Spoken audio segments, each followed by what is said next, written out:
I appreciate you. Yeah. Hey, about defunding the police. What do you think about that?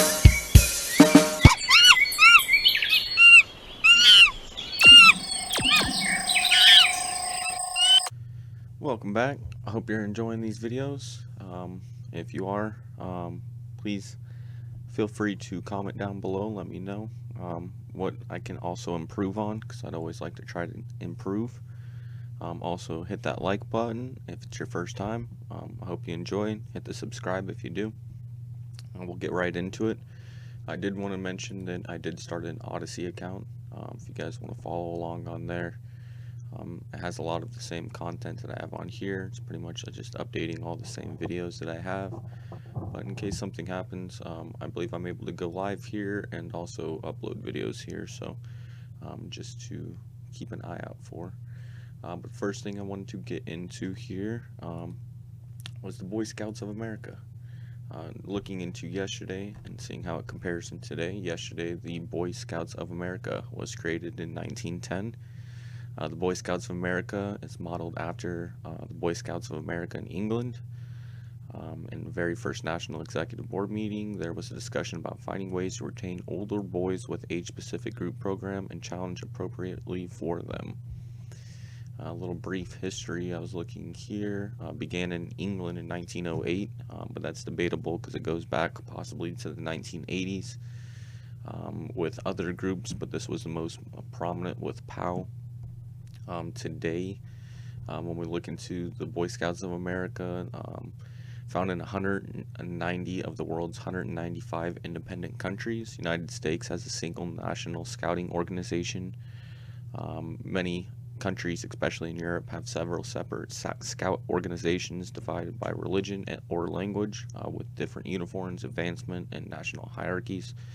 Scouting is the world's most successful youth movement. Now, all the shit that did come out with it and the sexual allegations, that's fucked up. I don't like that at all.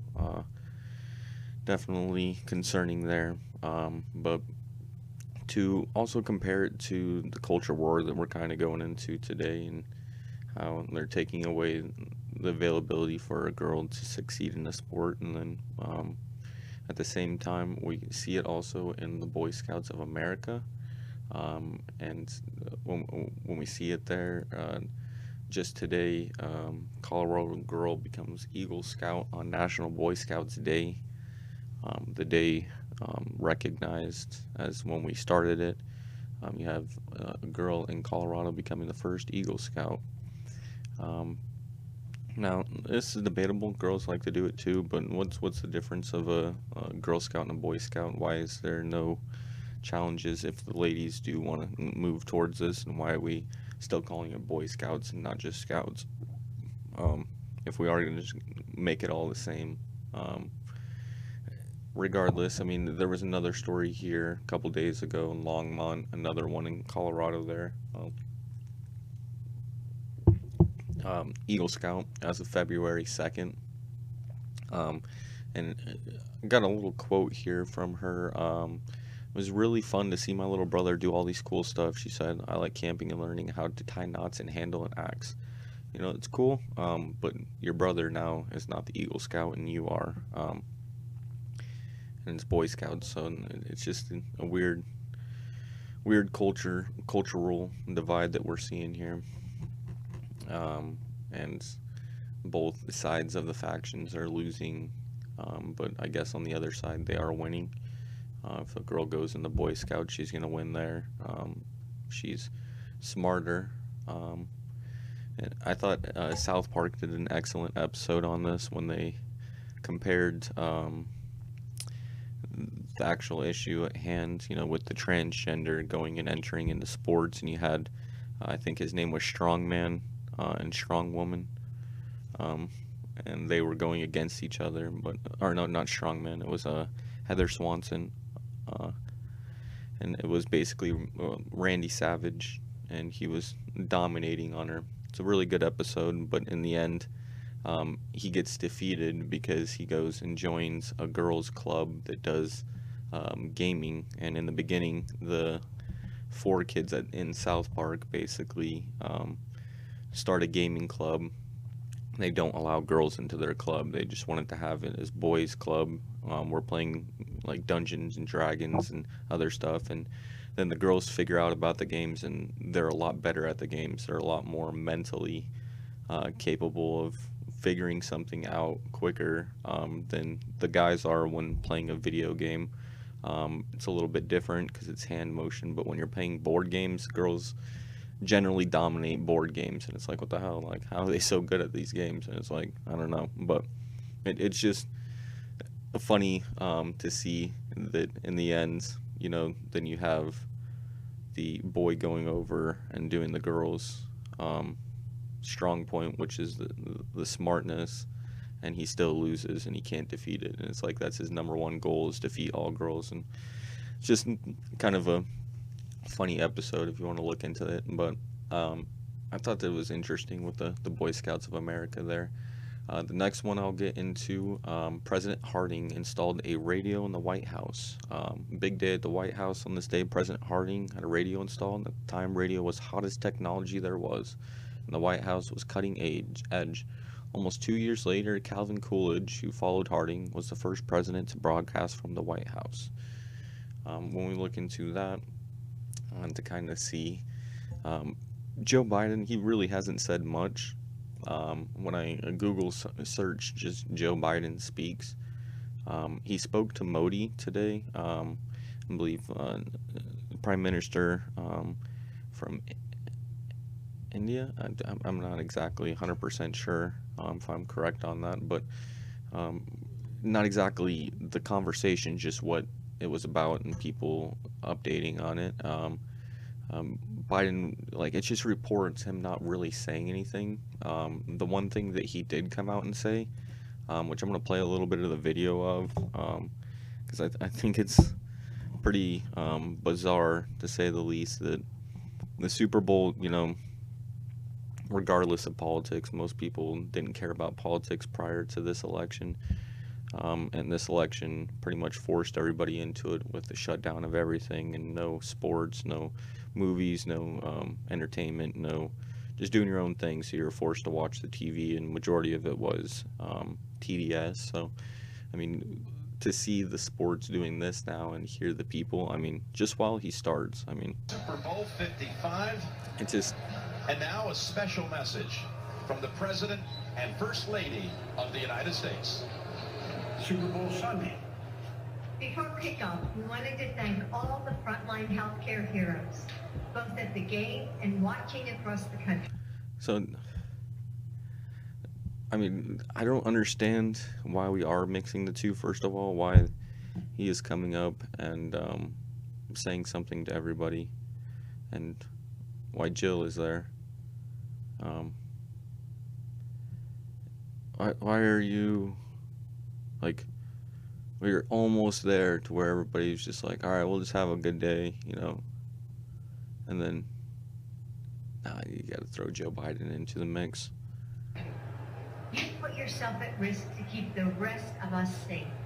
You and your families carried us through this year with courage, compassion, and kindness. We couldn't have made it without you. We protected them.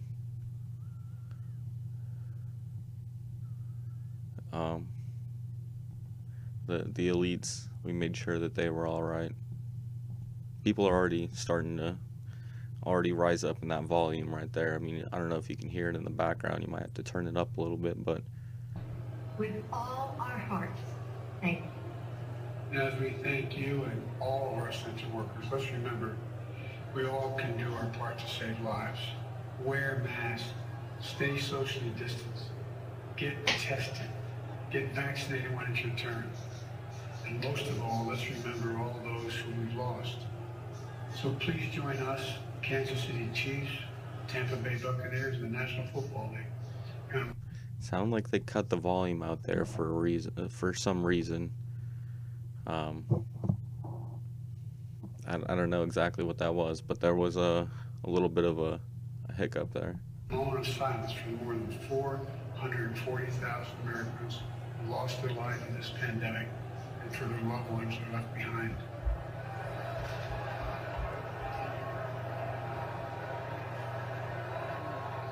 Not good, man. I mean, the players weren't even paying attention. But I wonder how many people paid attention with Coolidge, and I believe it actually says right here, 42 stations from coast to coast.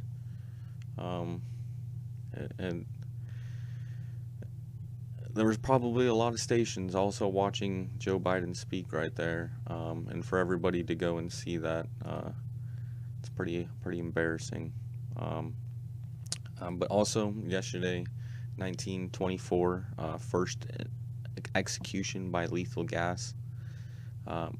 American history, in Nevada, a man with John, a member of Chinese gang who was convicted of murdering a rival gang member. Lethal gas was adopted in Nevada by 1921 as a humane method of carrying out its death sentences, as opposed to the traditional techniques of execution by hanging, firing squad, or electrocution. I don't know about the death penalty. It seems a little intense. But I thought I would relate it to today, with the impeachments and everything that's going on there. I'm thinking about these people. Like, if it does come down to the button, do these people deserve to be executed? What should their punishment be for going in? I mean, seemed maybe not the most calmest people in the world, but is like what should be the punishment? I mean, look, you see, even this guy, the most craziest of them all, he's talking to a cop. He's not fighting with him. I mean, this guy's taking a picture. He's like, yeah, pose right there behind that picture. It's like 250 years old. But yeah, it just concerns me to kind of connect the two. Not saying that it is execution, but what is going to happen to all the people who were there?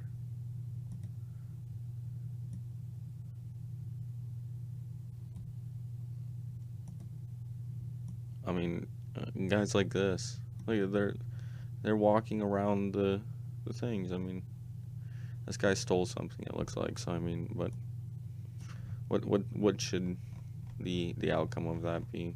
I mean, it's kind of dangerous there. Next one, we'll look into 1950. A really high point of Soviet spies in the U.S.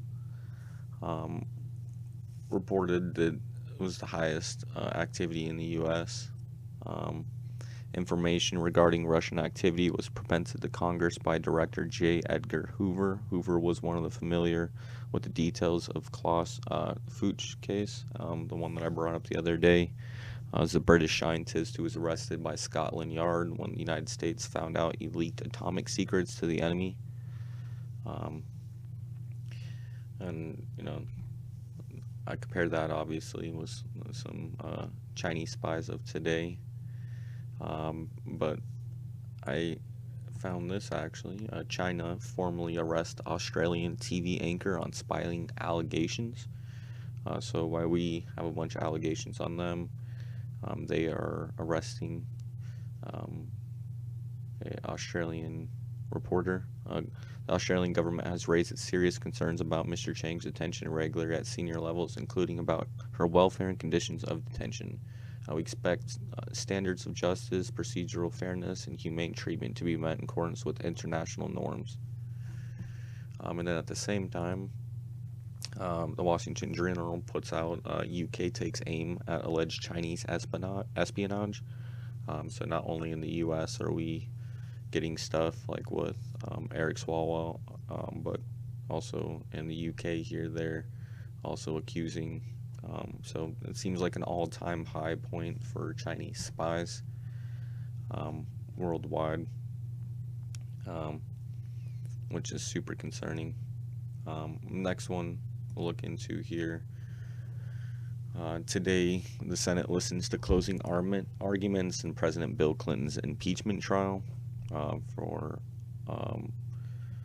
or I'm sorry, the Watergate scandal first. The U.S. Senate approved the formation of a special committee to investigate the Watergate bugging incident. So today a committee was approved. The impeachment trials for Bill Clinton also had started the same day, which is pretty interesting with our impeachment trials. Well, they didn't start.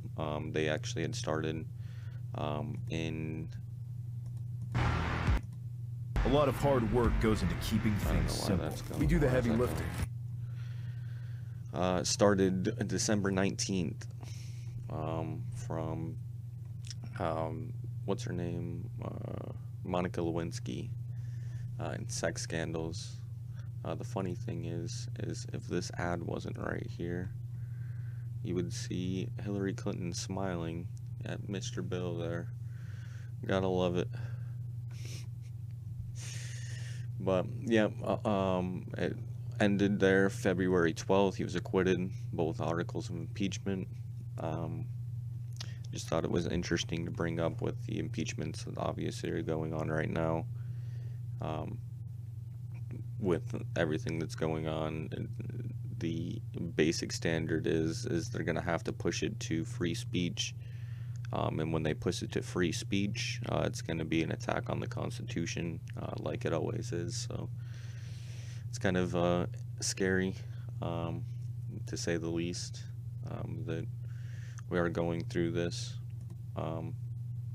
with everything that we have heard and seen. There was no actual call to violence. The First Amendment and the proceedings, that I forget what the name of it is, and I should have brought it up again, just thinking of it now, but the case that ruled that an actual call to violence has to be pretty specific. If you were watching Steven Crowder today, the breakdowns that his lawyer did were spot on pretty much what I had picked up from it, that it has to be pretty specific call. So even if the people who did go down there were doing it because of something that they had perceived,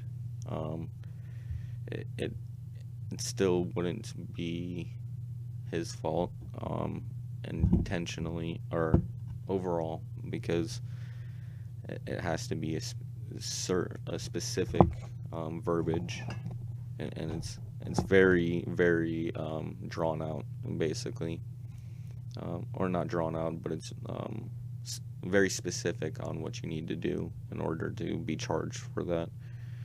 And in the same sense, it's kind of a question of, you know, the one co-host he has, Gerald, he brought up the point, you know, the people who go and say, look at this guy's got a MAGA hat, and then the guy next to him goes and shoots him. It's like, it does draw a line, like, it is a little dangerous, but when you're pushing on the First Amendment and the statute or the law is stated, it's not the fact of Donald Trump's going to change the law. It's the fact of now there's precedent to point a case out to change the law.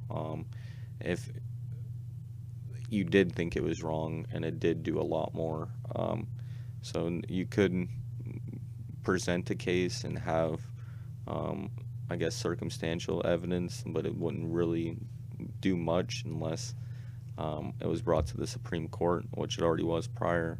So it'd be pretty hard to, I think, overturn. But let me know what you guys think.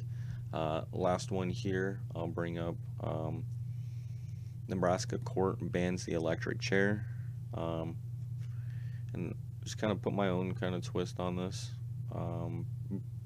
Biden also has something here, but, you know, what do you guys think of the death penalty? I don't particularly think it's the best thing. This guy's a child killer. Reply Friday, National Supreme Court, which ruled electrocution in the states only means the capital punishment is unconstitutional. Only means that it is kind of scary to think To think of us as a civilized society, yet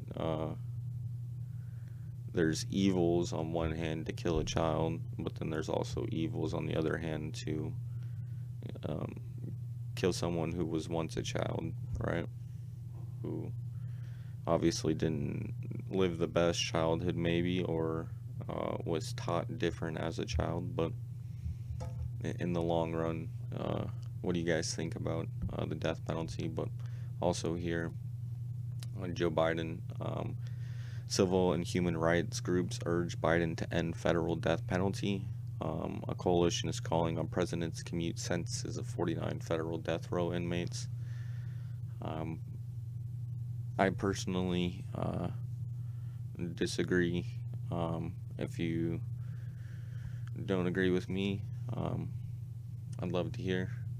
Maybe you'd open me up a little bit to the idea of why someone else would want to, other than to get rid of a threat. And it's like, I don't know, I don't think all threats have to be avoided in that manner. The Grand Canyon's dangerous because you have the possibility of falling in, but if you put up a gate, or at the same time, if someone pushes you or throws you over the gate, I mean, it doesn't really matter, right? So, I don't know, it's a weird one for me, but I don't think people should be killed, and that's why I also agree with pro-life. But hope you guys enjoyed the video. Let me know what you think.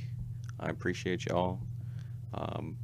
I'm gonna be doing some clips and different things. I have to edit the video I did last night because it's messed up, and I tried to do it and it didn't work, so I'm not gonna be going live tonight, but I'll have an update tomorrow. I'll do another one of these, and then we're going live tomorrow.